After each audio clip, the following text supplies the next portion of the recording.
अस्सलाम वालेकुम, welcome to my YouTube channel nursing education hub. तो आज हम बात करेंगे रास मैकेनिज़्म कि रास मैकेनिज़्म क्या होता है। ये बीएसएन फर्स्ट ईयर का एक इम्पोर्टेंट क्वेश्चन है और ये काफ़ी बार यूएचएस के पास पेपर्स में रिपीट हो चुका है। तो आज हम बात करेंगे रास के बारे में। बेसिकली रास यानी रीनिन एंजियोटेंसिन एल्डोस्टेरोन सिस्टम। तो अब हम बात करते हैं इसके बारे में कि ये क्या है। इसको हम फ्लो चार्ट इसका बनाएंगे, उसके ज़रिए आपको समझाया जाएगा। तो अगर पेपर में आपसे क्वेश्चन पूछा जाता है व्हाट इज़ रास मैकेनिज़्म, तब भी आपने ऐसे ही उसको फ्लो चार्ट की फॉर्म में उसको लिखना है, ठीक है ना। और ज़्यादा एक्सप्लेन नहीं करना, सिर्फ फ्लो चार्ट बना देना है तो काफ़ी रहेगा आपके लिए।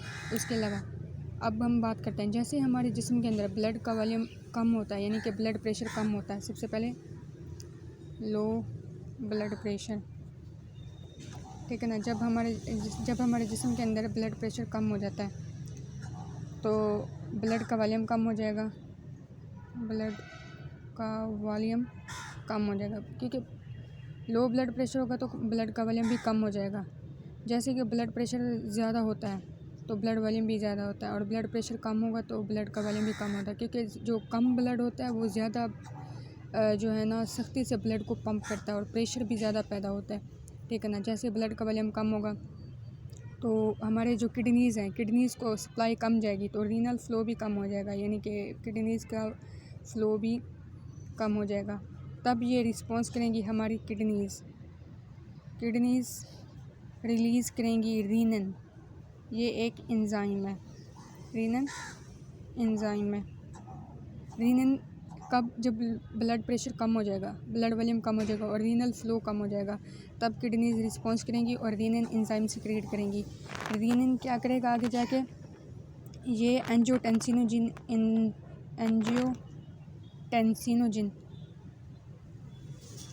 ये एक प्लाज्मा प्रोटीन है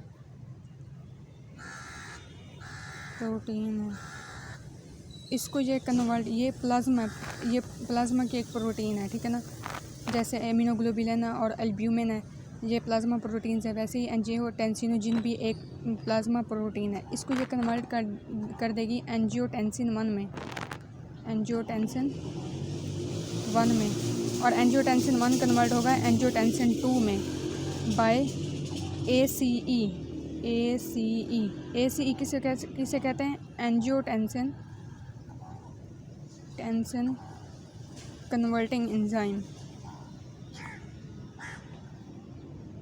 कन्वर्टिंग एंजाइम।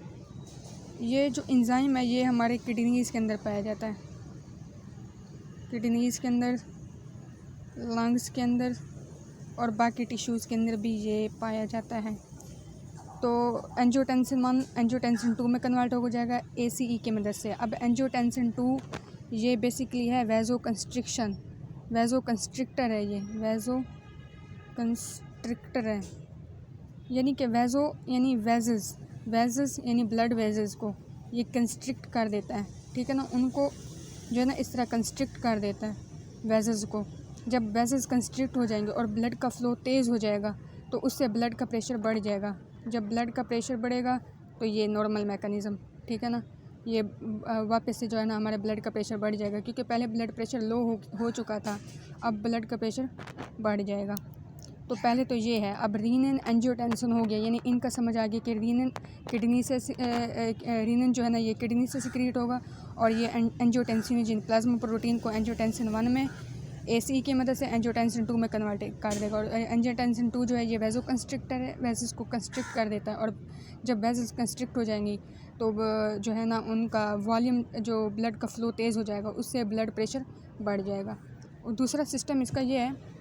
आगे अब रीनिन और एंजियोटेंसिन की बात होगी और आगे एल्डोस्टेरोन की बात है कि एल्डोस्टेरोन का रास मैकेनिज़्म में क्या काम है।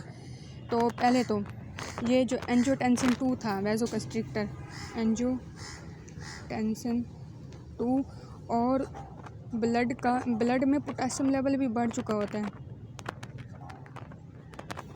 क्योंकि जब हमारे ब्लड वॉल्यूम कम होता है, ब्लड वॉल्यूम कम है तो ब्लड के अंदर यानी कि वाटर कम है, वाटर का लेवल कम है, और सोडियम का लेवल भी कम है।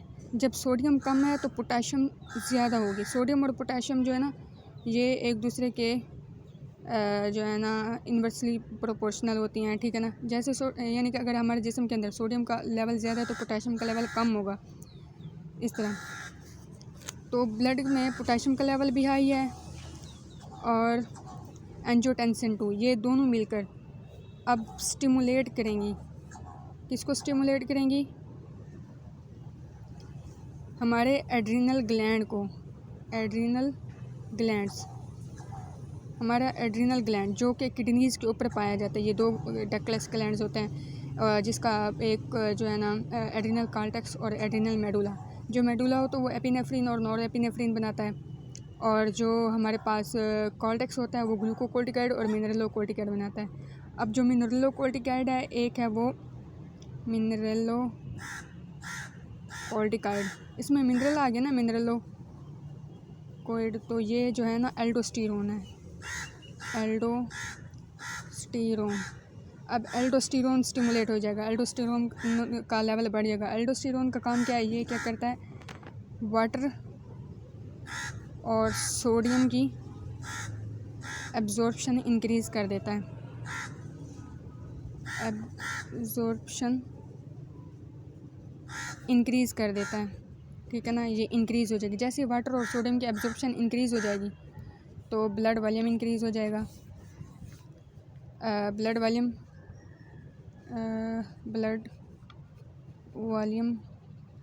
इंक्रीज़ हो जाएगा, और ब्लड वॉल्यूम इंक्रीज़ होने से बीपी, ब्लड प्रेशर भी इंक्रीज़ हो जाएगा, और वापस से रास मैकेनिज़्म मेंटेन हो जाएगा, ठीक है ना।